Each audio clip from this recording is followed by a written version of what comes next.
shamaa jirra jirtu daawwattootaa fi kabajamtoota jaalatamtoota YB arraanchana qophii keessummaa YB qabannee dhiyaannetti jira. Qophii keessummaa YBtti namoota garaagaraa guyyaa guyyaan isin dhiyeessaa jiraachuun keenya ni yaadatama. Qophii keessummaa YBtiin arraas namni qabannee dhiyaanne Dr. Tafarii Dhaafaa qabannee dhiyaannetti jira. Dr. Tafarii Dhaafaa waamicha keenya kabajjee yeroo aarsaa gootee gara YBtti nuuf dhufu keetiif guddaa galatoomis hin jenna. Tole yeroo keenyatti fayyadamuudhaaf gara kallattumaan gara gaafii keenyaatti kan seennu taha.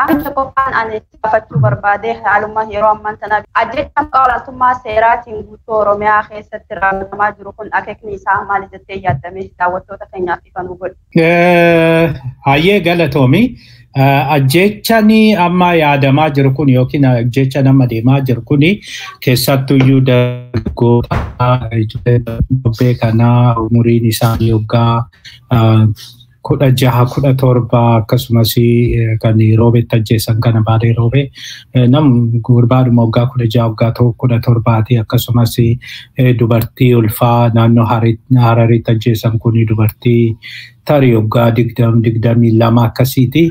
Kanaaf walumaa galatti akeekni isaa diitaraansii natti fakkaata jechuun amma Abiyyi waan sodaatee jiruu fi Abiyyis haa ta'u bilisiginnaan Oromiyaa keessa jiran hundumtuyyuu sodaarra jiru. Namni nutti fincilee bahaa jedhanii waan sodaataniif kanaaf maal yaadu amma namni manaa akka gadi hin baane yoo ba'ees mormiidhaa akka hin baane manatti dhorku yookiin addabaabaa irraa dhorkuudha. Karaa kamiiniyyuu yoo hiriirri jiraate yookiin karaan ittiin uummanni mormuu tokko jiraate utoo waan sun hin ta'in dafanii sodaachisanii hambisuudha.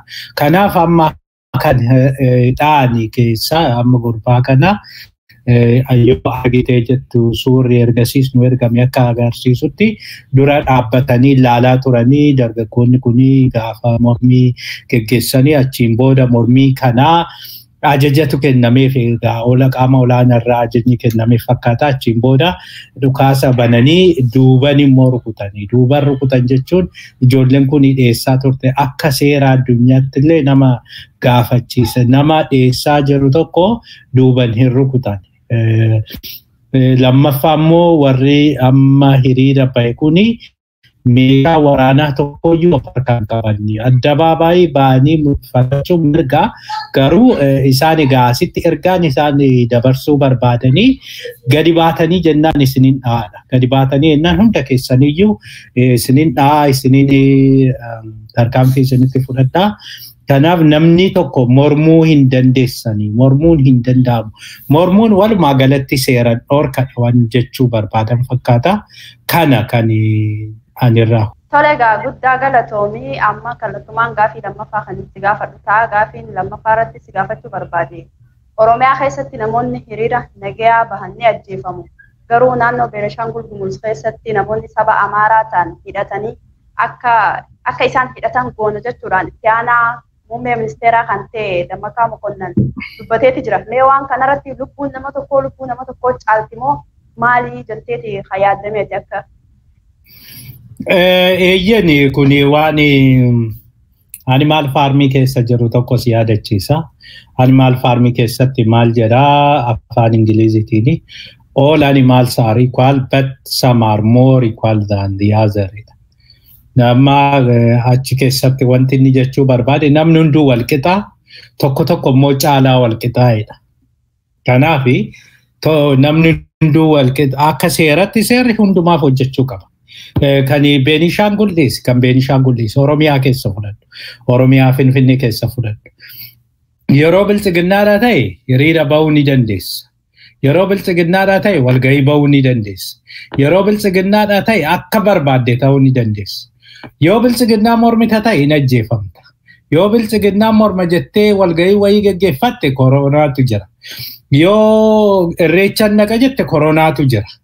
Gaafa kan ummataa, ayyaana ummataa, gaafa ummanni mormii isaa argisiisuudhaaf haa ta'u, ayyaana isaa kabajachuudhaaf haa ta'u, maali haa ta'u, gaafa sani koronaatu jira.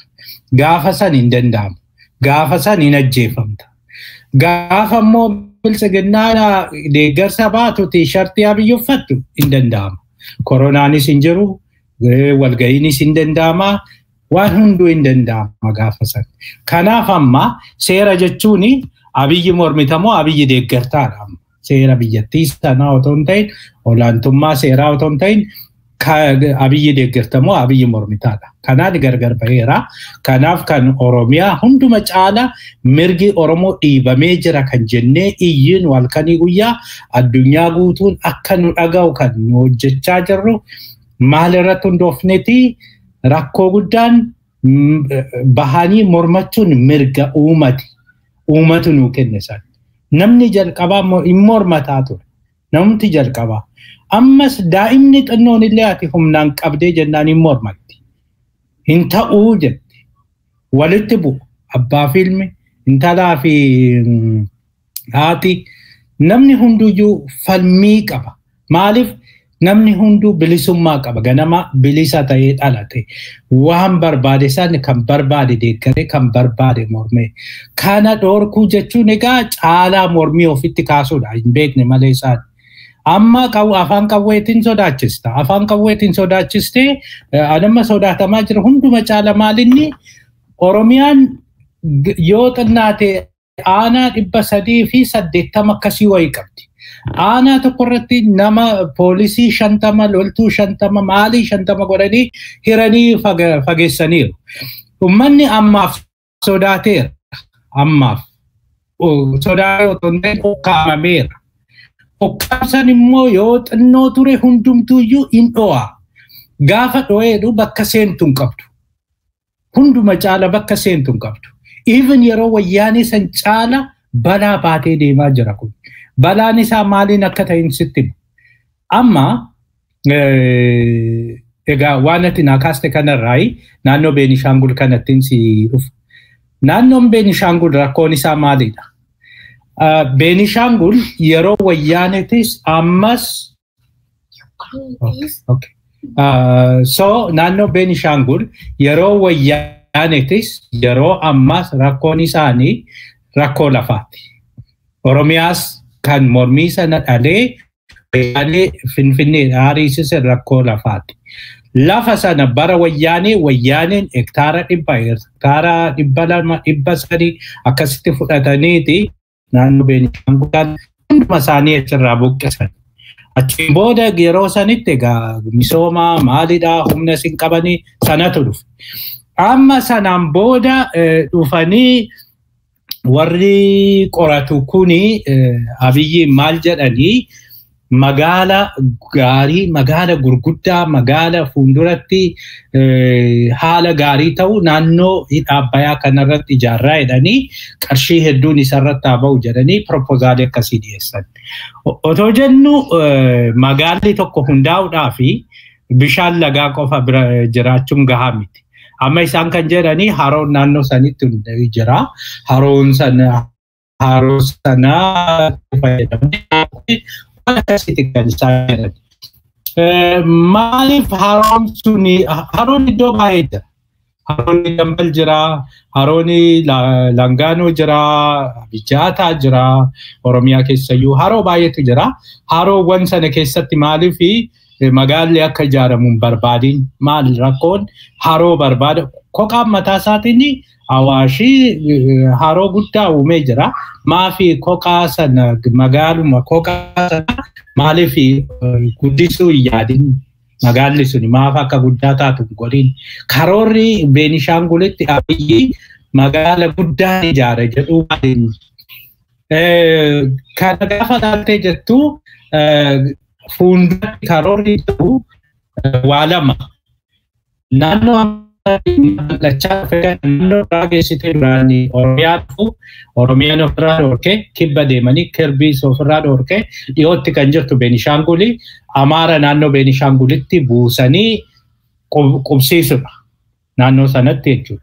So Amaara naannoo sanitti erga qubsiisaniin booda Amaarri naannoo sana weeraree naannoon suni walumaa galatti fuulduratti maal barbaadu naannoo sana magaala Abiyyi siniin ijaaree waadaa galeef sana keessa galanii magaala san qabatanii naannoo hidha Abbayyaa san guutuu qabatanii achiin booda isa maalitti kutu Amaaratti kutu.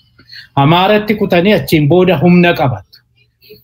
Hidhi Abbayyaa sun waan achi jiruu fi hidha Abbayyaa sana yoo harka qabatan yoo macinne illee tokko biyyattii sodaachisuu dandeenya. Humni ibsaa hedduun harka jira. Yeroo barbaannetti ibsaa dhaamsuu banuu dandeenya. Lammaffaa immoo Suudaanis Misiraas isaan sodaachisna. Bishaan kana yeroo barbaannetti gadhiisna, yeroo barbaannetti cufna, yeroo barbaanne akkas koona waan akkasii sana karoorfatanii jiru. Kanaaf amma dursa maal godhanii Abiyyi amansiisatanii maal godhanii magaala kana achitti ijaarii jedhanii. Lammaffaa ofii isaaniitti eeyyama baasaniiti. Eeyyama sanaan eeyyama hedduu nama amma hektaara 150 akkasitti fudhachaa jiru naannoo sana amma gubbaa iddoo jedhamu sana walumaa galatti zoonii Matakkal jedhamu sana akkasitti fudhachaa jiru. Achiin booda lafa kana fudhataniiti investimentiidhanii Amaara naannoo Amaaraatti fidanii irratti qubachiisu. Irratti gaafa qubachiisaa warri Gumuz kuni warri Beenishaangul kuni mormata. Mormatee amma naannoo fi naannoo mataa isaaniitiin ibsa adda addaa walitti baasaa turan. Naannoon Beenishaangul wanti Matakkal keessa jiru rakkoon isaa naannoon Amaaraa waan keessa galee jeeqaa jiruuf jedhanii biiroon kominikeeshinii Beenishaangul baasee ture. Gama biraatiin immoo naannoon Amaaraa rakkoon iyyuu rakkoo guddaan amma namni kan dhagaa jiru kan Amaarri jedhu kana qofaadha. Kan naannoon Amaaraa jedhu qofaadha. Naannoon Amaaraa maal jedhaa rakkoon Beenishaangul immoo bulchiinsi mataa isaatiin rakkoo qabaa jedhu. Kanaaf bulchiinsa sana keessa akka amma keessaa dhageenyutti parsantii 85 ol jijjiiruu barbaadu naannoo Amaaratti. Warra Beenishaangul kana keessaa baasanii Amaara godhanii hundumaayyuu bulchiinsa lafaa, bulchiinsa investimentii, nageenya maalii kana hunda isaan gochuu barbaadu. Otoo akkas jedhanii amma Beenishaangul gara mootummaatiin hamma tokko deebii dhabnaani wal gurmeessanii ka'anii gara waraanatti galan, of ittisuutti galan. Lafa sanarraa buqqifamanii lafti kuni kan keenya jedhan. Lafti kuni kan keenya jedhanii bakka jiranitti isaan wal keessas hojjetanii egaa naannoo sana jeequmsi gaafa ka'u yookiin nageenyi gaafa dhabamu namichi kuni vice prime ministeriidha. Isinitti mul'atu. Nama humna waraanaa guutuu ajajuu danda'udha bakka Abiyyi hin jirretti. Sana jechuun Abiyyi taanee nama jiru jechuudha. Namni kuni humni waraanaa otoo achi jiru. Naannoon suni otoo komaandi poostii jala jiru. Hidhattoonni Beenishaangul poolisiin naannoo Beenishaangul waan ta'eef poolisiin otoo achi jiran otoo humni ittisaa biyyattii Itoophiyaa achi jiruyyuu kana hidhadhaa jechuun isaa kuni daba argisiisa. Rakkoo achi jiru sana argisiisa. Namni baay'een akka jedhanitti iyyuu kana caala waan ergaa inni dabarsuu danda'u. Amma kana qawwee hidhadhaa kan jedhame kun mootummaa irraa hidhadhaa kan jedhame kun lafa garuu meeshaa gurguddaan akka baazuqaa kun meeshaan gurguddaan naannoleen qabduu danda'an kun iyyuu galuu akka galeedha kan dubbatanii. Lammaffaa immoo hunduma caala kan nama sodaachisu kana duras jeenosaayidiin iddoo sanatti gaggeeffamee ture. Ammas jeenosaayiidii gaggeessuudhaaf deemaa jiru. Kanaaf biyyattiin hagam rakkoo keessa akka jirtuu fi warrumti biyya bulchan namni ittaanaa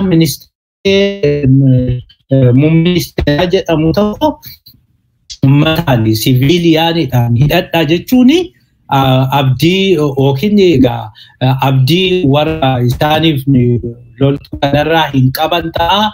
Yookiin immoo lafa jala wanti isaan hojjechaa jiran sadarkaa balaa hamaa baatee deema. Balaan isaa waan asitti hafuu miti. Immoo anna jedhu malee hin mo'atan immoo.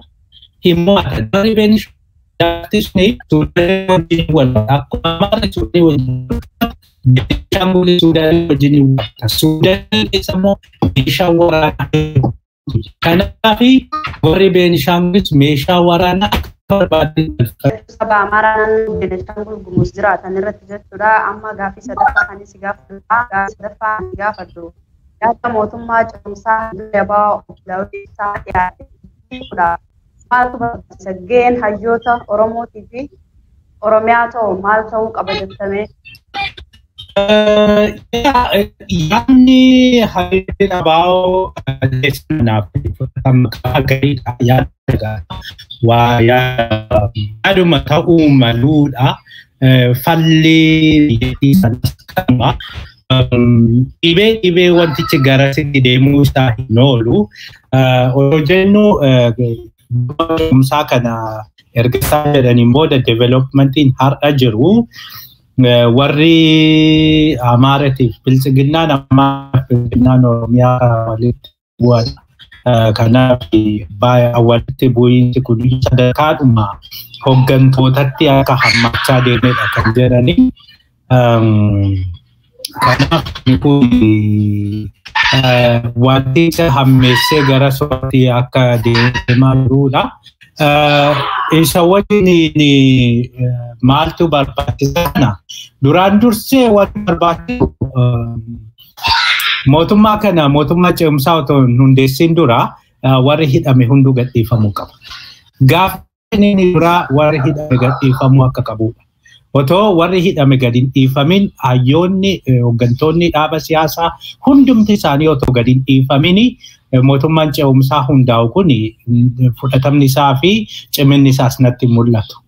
Warri mana hidhaa jiran kun yaada waan qabaniif yaada biyyattii kana ceesisuu danda'u uummata kana rakkoo amma jiru kana keessaa rakkoo siyaasaa rakkoo diinagdee rakkoo hundumaa keessaa baasee egeretti ceesisuu danda'u waan qabaniif sodaa sanarraa ka'ee Abiyyiidhe malee balleessaa qabaatanii maalii qabaatanii yakka qabaatanii miti.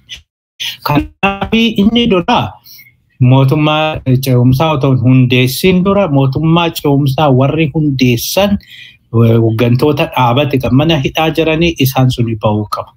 Kanaaf qabsoon jalqabaa isaan mana hidhaatii baasisuudha. Isaaf immoo Abiyyi harka kennachiisuun barbaachisaadha. Abiyyi akkamitti harka kennachiisna qabsoo hundumaa gaggeessuudha. Qabsoon tokko kan jedhamu jiru. Qabsoo kanatu gaariidha. Qabsoo kanatu kan jedhamu jiru.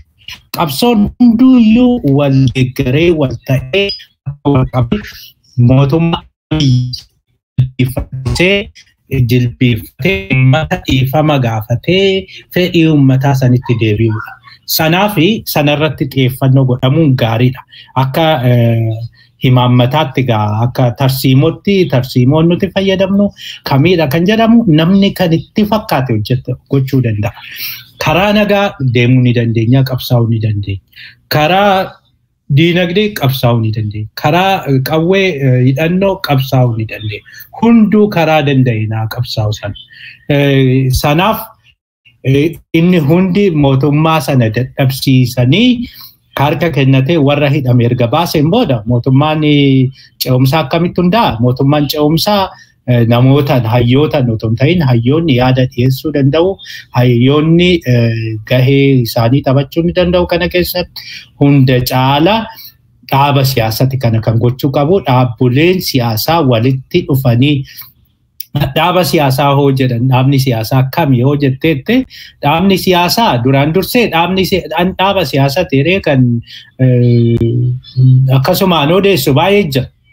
Yoo sadiis shanis ta'ii walitti dhuftee dhaaba siyaasaati jettee dhaaba wayii dhaabdee achiin booda nuti dhaaba siyaasaati akkas jechuu dandeessa. Akka kootti dhaabni siyaasaa sirriidha yookiin dhaabni siyaasaa uummata biraa fudhatama qaba jedhu tokko inni duraa inni baay'ee gaarii fi dhaabni siyaasaa dhaaba siyaasaati dhaaba uummataati kan jettuun tokko yoo uummataaf filatameedha. Uummataan yoo filatameedha isa uummataan kan filatame tokko iyyuu hin qabnu haga ammaa tokko uummataan kan filatame hin jiru. Kanaaf inni lammaffaa dhaabni tokko dhaaba siyaasaa ta'uudhaaf fudhatama argachuu qaba. Fudhatama argachuudhaaf immoo yoo fudhatama argate dhaabni tokko dhaaba warra of kennu xinnoo haa taatu, 5 haa taatu, 10 haa taatu lakkoofsaan 10, 20, 100, 50, 100 miliyoona namoota fedhanii dhaaba sanaaf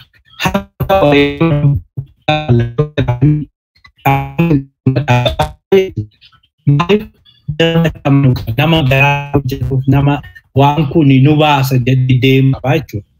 Kana umurii jechuudha. Umurii dheeraa maqabaattu hagasuma jaalatamaa, hagasuma uummata keessattis amanaa, uummata keerraas muuxannoo argachaa deemtaa jechuudha. Amma dhaabni Riippaabilikaanii jedhamu biyya Ameerikaa kanatti naannoo waggaa 300 akkas ture. Dhaabbanni siyaasaa, dhaabni siyaasaa Dimokiraatii jedhamu naannoo 250 ture jira.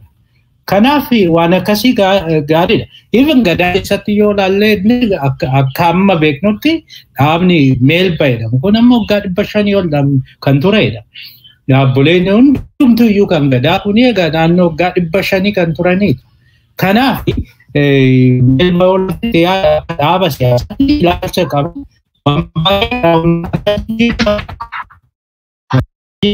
Bermajjoo ilaalte immoo karaa badhaadhina, karaa guddina, karaa diinagdee, karaa isaa akkas misooma waan akkasii kan ilaalu kun garaagarummaa agarsiisa.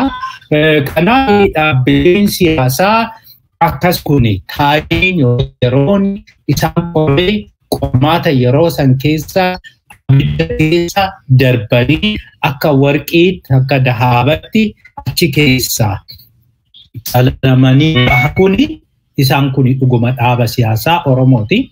Kan akkasii kana yoo lakkaa'inaan jettan 1, 2, 3 caalan lakkaa'u keessattuyyuu kan walii gallu kan wal nuun farmisiisne deeggaruu dandeessa mormuu dandeessaat ni mirga kenni garuu kan objectively yoo ilaalte iddoo sanatti yeroo dheeraa galmeessisa tokko abaa'udha. Inni lammaffaa OFCOdha. Isaan lamaan kun abdiidha. Fuuldurattis kan mootummaa ce'umsaa hundeessan jedhee yaaduu isaaniidha.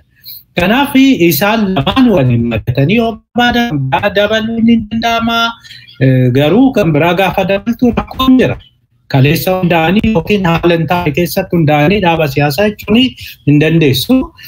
Yani haa lamaan kun hunduma caala murteessoo waan ta'aniif lamaan kun mari'atanii achi fuulduratti mootummaa ce'umsaa sadarkaa Oromiyaattis hundeessanii barbaadan kan mootummaa kanas bilisiginnaatti dabalachuu waliin mari'achuu isuu ni danda'u.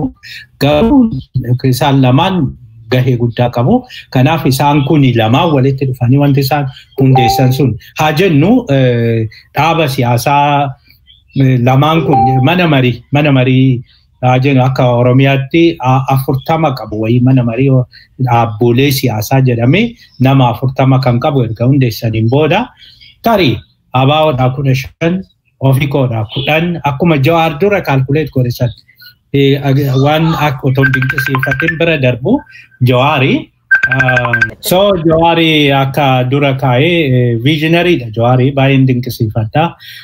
So akka dura lafa kaa'e isaaniitti teessoo hedduu ABO ittaanee KFO ittaanee kan Kamal Galchuu kana PBO akkas jedhanii kaa'anii miti.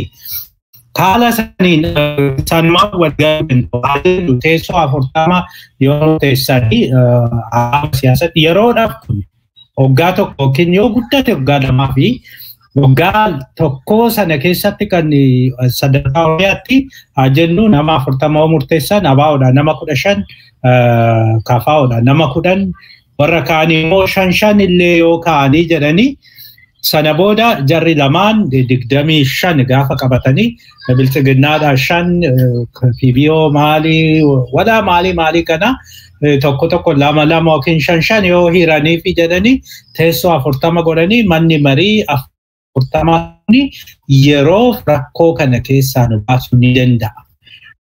Waan ce'umsaa wafan kaa'uu danda'a jechuudha sana keessatti. keessatti hayyuun galuun qaba. Hayyuun hin galu kana.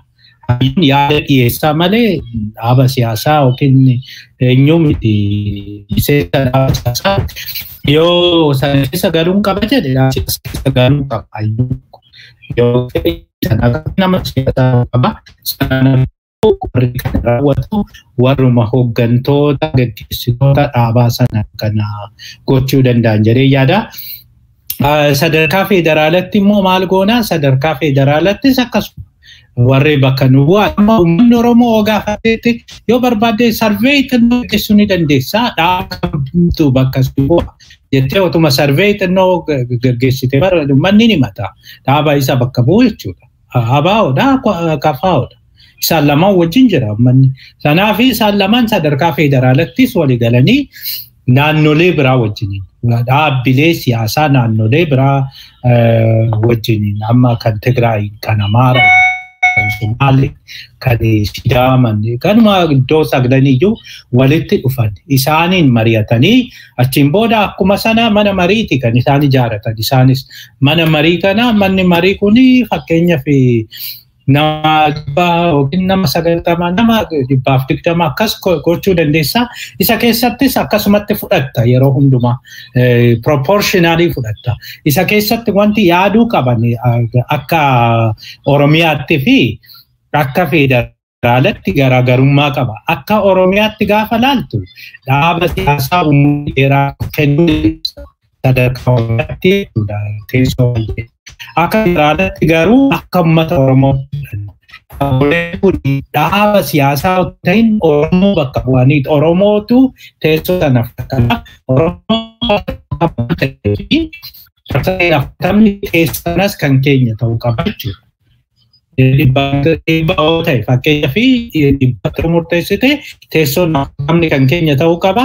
Amaarri parsantii 27 maal yoo ta'e parsantii nama 27 isaaf keessaa jechuudha. Tigreen nama parsantii 8 immoo maali? Parsantii 8 yoo ta'anii nama 8 isaaniif kennita jechuudha. Sumaaleenis akkasuma nama 8 kennita jechuudha. Kanaan amma walitti fiddee nama 100 sana guuttaa jechuudha. Haala sanaan yoo deemte yeroodhaa fi ce'umsa si ceesisu garuu kana wajjin wanta ilaaluu qabdu gaafa ceetes itti yaaduu qabda. Gaafa ceete garamitti ceeta? Maal ceeta? Fuuldurri kee maal? Ce'umsa bu'uura jijjiirama bu'uuraan barbaadu Oromoon amma jijjiirama akka liberaalii kana jijjiirama barbaada. Wanti bu'uuraa garuu akka asirraa jijjiiraman hin fedhu. Wanti akka jijjiiramne feene Oromoon maal? Tokko federaalizimiidha. Federalizimiin kun sirriidha. Federalizimii sabaaf sablammii irratti eenyummaa hundaa kun Oromoof baay'ee barbaachisaadha. Oromoof otoo hin ta'in sabaaf sablammiin waan kun akka jijjiiramu barbaadan. Kanaaf inni achuma taa'uu qaba. Tokko heerri mootummaas xinnoo fooyya'uu ni jedhama. Ce'umsaan booda ta'a malee ammatti heerri mootummaa mataa isaa hin jijjiiramu. Kanaaf kunniin keessaa waan bu'uura ta'anii fi jijjiiramne akkasitti deemuu ni danda'ama. Gaheen hayyootaa itti si dabaluu fi nuti amma ollaan waan jechaa jirru kana jechuudha. Fakkeenyaaf walitti finnee mari'achiisuu maal goona gara kan hojjechuu hojii dippiloomaasii kana hojjechuu nan jiraachisiisuu barbaadu. Waanuma hunda laaltee jettu amma gocha isaanii kana hundumaa gaafa xiinxaltu gaafa laaltu nan jira humnan qaba. Fakkeenyaaf amma ilaali biyya keessatti nan jira loltuun na harka jira maalii jedhanii loltuun tokko lama barataa yookiin dargaggoo waa tokkoof harkaan qabne itti dhukaasanii ajjeesuun gootummaatti fakkaata. Inumaayyuu qaanii tokko malee yoo laaltu eeggaddafaa waan kantiibaan roobee suni jedhee ekstiriimilii siyaasa namni akka nama ajjeesee xinnumallee itti nagaamu namni ajjeesee dhiifama mataa isaatiin jechuun eessa dhaqe namni kun du'uu qabu jechuun eessa dhaqe maal jechuun olaantummaa seeraa jechuun ajjeesuu jechuun miti bara olaantummaa seeraa jechuun otoo beekaa ta'e poolisiin du'aatu uummata eegaatu. Ofiisaati. Malee lafa ka'ee otoo rakkoon tokko irra hin gahin ijoollee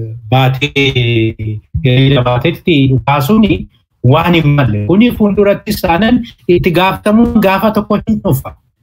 Waan fe'aa ta'u namni kun jiraatee nan gaafa tokko numa itti gaafatamu. Hin tura malee namni kun nama ajjees yoomiyyuu ta'an akka ajjeesetti nafa. Inuma baati gumaan sun karaa kamiiniyyuu haa ta'u. Inuma baati. Egaa kanaaf uummanni karaa hundumaan qabsaa'u karaa hundumaan qabsoosaa gaggeeffachuu qaba. Kanala jiru karaa ala jiruun kanuma jalqabe saniin qabsoosaatti fufuu qaba. Kan biyya keessa jirus karaa danda'in qabsoosaa gaggeeffachuu qaba. Qabsoon karaan tokko jiru qabsoodhaaf. Karaa kana qofatu nuun deema. Karaa kana qofatu galma nuun ga'a kan jedhu hin jiru. Taa'uus hin qabu. Kan danda'e qawwee naaf falmatu. Kan dadhabe dhagaa naaf falmatu. Kan dadhabe mana taa'ellee haa falmatu. Garuu falmiin kun dhaabachuu hin qabu. Falmiin kanaanii abdiin jiru. Wanti amma argaa jirru fakkeenyaaf waldiddaan Biltsiginnaa fi Tigraay jidduutti jiru kuni salphumatti waan hiikatu miti. Wanti kuni kan hiikoo argatu yoo mootummaan ce'umsaa qoftu hundaa'edha. Rakkoon Beenishaangul keessatti uumamaa jiru kuni salphumatti hiikoon argatu mootummaa ce'umsaa kana qofatu furmaata ta'a. Waldiddaan warra Amaaraa fi Oromoo jidduu jiru kuni Biltsiginnaa Oromoo fi Amaaraa jidduu kuni itti cimaa deema malee laafaa hin deemu. Kuni fuulduratti deemee rakkoo guddaa hundaa waan hin oolleef walumaa galatti egaa waan jechuun egaa jaalatanis jibbanis tole ammaaf tole jechuu baatanis ji'a lama ji'a sadii guddaa keessatti waan jilbiiffatanii kan nu baasu mootummaa ce'umsaa qofa waan jedhanitti fakkaata. Taa'anii waa'ee irreechatti.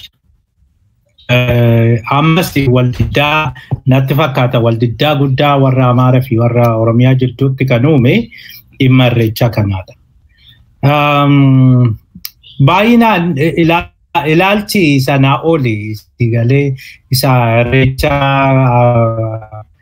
abbaa gadaa isa qofa otoo hin ta'in wantichi sanaa ol deema. Sanaa oliin amma ijoollee haati hattuun ilmoon amantuu san ta'e wantichi. Malee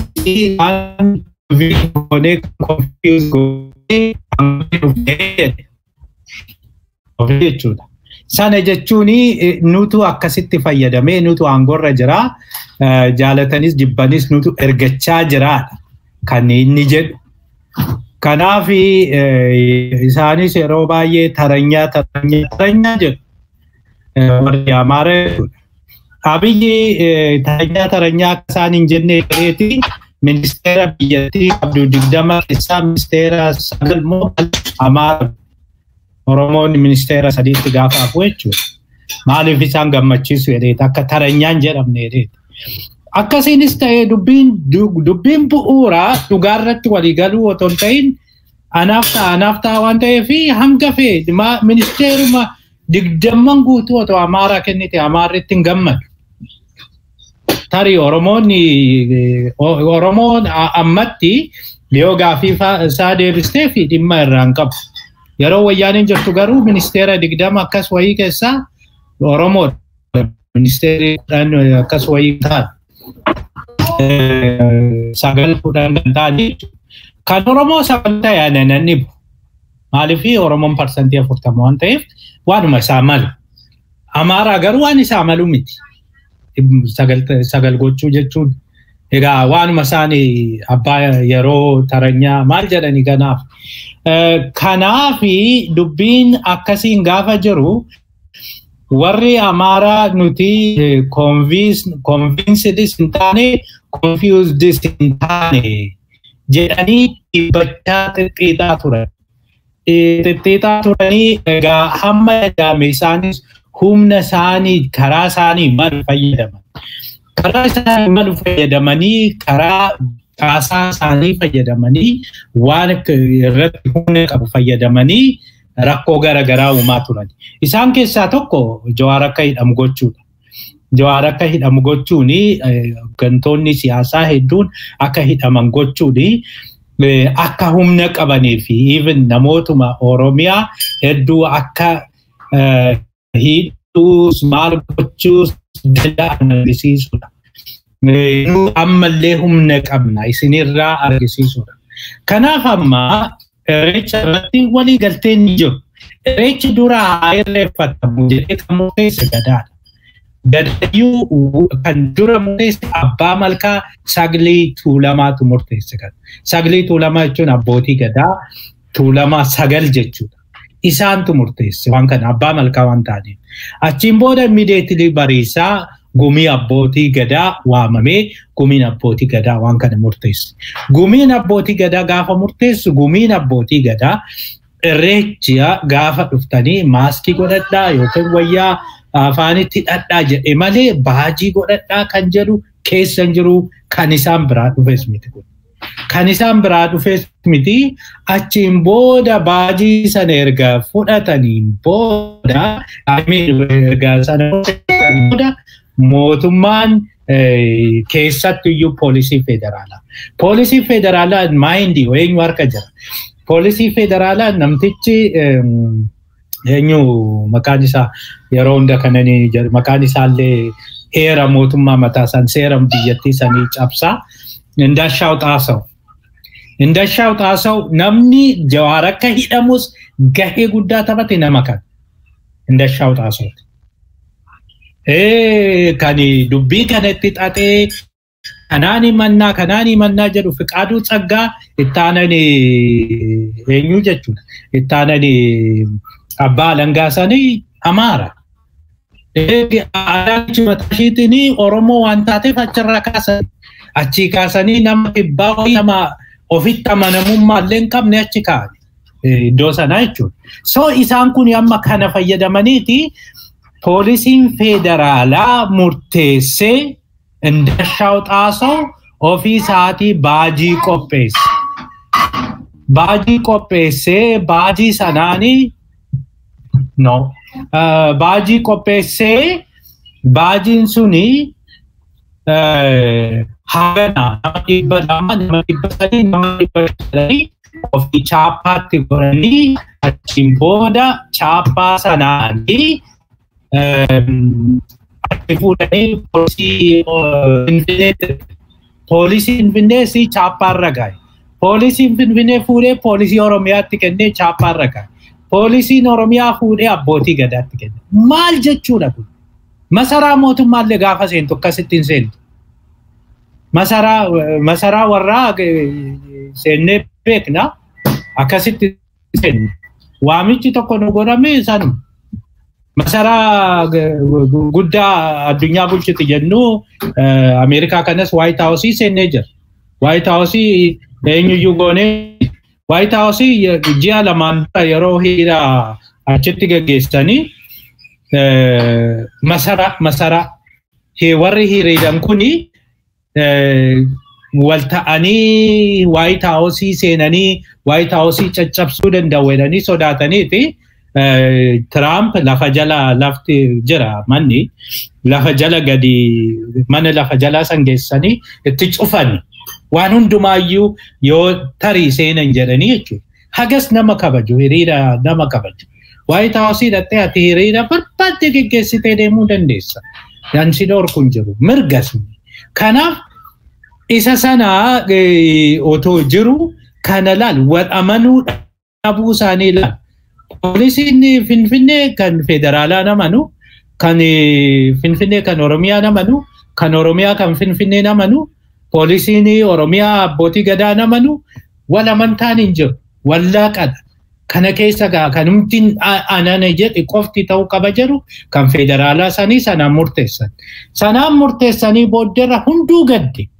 Irreecha naannoo Amaaratti namni miliyoona 1.5 bahee masqala gaafa kabaju Finfinnee keessatti warra masqala kabaje baajiin tokko hin kennamne. Otoo baajin isaanii hin kennamin kanumti Oromiyaa kanumti Oromoo kun irreechi baajiidhaan kabajama jechuun kun mufaatii guddaa uume. Achiin boodadha isaanii egaa dhumarraa tuffii maal godhuu fidanii egaa Adaanichi waan kana kan gootu waltajjii qopheessitee galata galchinaa jettee dhattee booddeerra gaafa ganama eebbaa jedhanii qeesinis eebbisee sheekinis eebbisee abbootiin gadaa hin eebbistu gaafa jedhanii abbootiin gadaa dhaqanii namni tokko waan tokko jecha lama moo sadi gaafa dubbatee maayikii irraa butan. Abbaa gadaa gobanaa hoolarraa maayikii butan. Maayikii kennuufii didan. Achiin booda aaranii deemanii yeroo kana Adaanichi qaanoftee bakka sana dhiifama gaafattee maal jettu. Amma iddoo sanatti dhiifama gaafachuu miti. Sa'aatiin dhabame. Sa'aatiin eebbaa daqiiqaa 5tu dhabame. Eebba sana sagantaa sana xinnoo daqiiqaa 5 fuulduratti butuun hin danda'amu. Eebba hagam fudhatee yoo tuffii ta'e malee yoo jibba ta'e malee. Achiin booda erga sana raawwataniin booda egaa achirraa waltajjii sanarraa eebba isaan dhorkatanii booddarra gara duubaa deemanii ilaali iddoon isaan ta'anillee duuba bakka isaanii maluu miti bakka kabajaa miti warri kun fuuldura gaafa ta'an duuba akka namuma akkanumaanii achi ta'anii booddarra gaafa isaan waaman hin dhandhu jedhanii harka facaasaa turan argitee gaafa itti.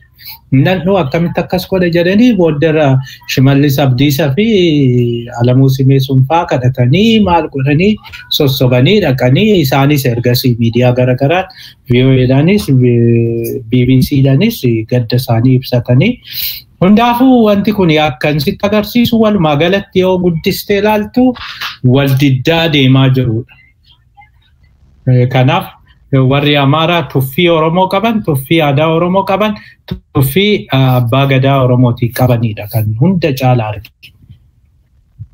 Tole egaa guddaa galatoomaa fi nansi dhiyeessaa ture irratti yaada bal'aa kaastee uummata daawwattoota keenyaaf ifa gooteeti jirtaa guddaa galatoomii amma gaafiin keenya xumurra jirra.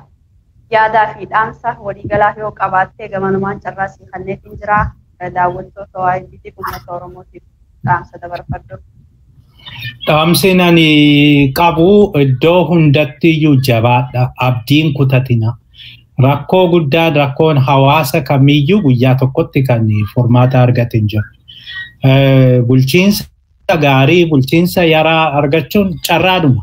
Ameerikaan biyya guddoodha garuu bulchiinsa gaarii qabdi jedhee namanu amma. Pireezidaantii dhibee koronaatii maalidha bilichi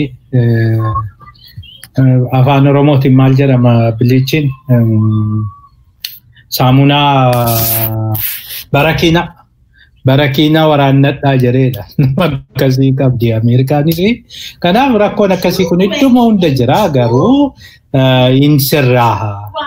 Karaa hundumaaniyyuu abdii hin kutatinaa qabsaa mirga keessaniif duubatti hin jedhina nutis isin wajjin jirraa karaa dandeessaniin karaa hundumaan jireenyi mataa isaan qabsoodha. Jiraachuun guyyaa guyyaan boru arguun mataa isaan qabsoodha. Kanaaf qabsoo keessan itti fufaan jedha. Tole egaa guddaa galatoomii Dr. Tafarrii Xaafaa yeroo kee aarsaa gootee keessummaa keenya taatee nuuf dhiyaachuu keetiif ammallee irra deebi'ee guddaa galatoomii siinjaa maqaa daawwattoota YBT'n. Hayyee anis hedduun isin galateeffadha waan naaf feertanii yaada kenninaa jettanii fi isinitti baruu egaa kanumaan hin nagaatte. Tole egaa daawwattootaa fi kabajamtoota keenya qophiin keessummaa YB Dr. Tafarrii Xaafaa waliin hanga ammaa isin biraan gaa turre asumarratti kan goolabamuu ta'a hanga qophii keessummaa biraatiin walitti deebinutti nagaan nuuf tura.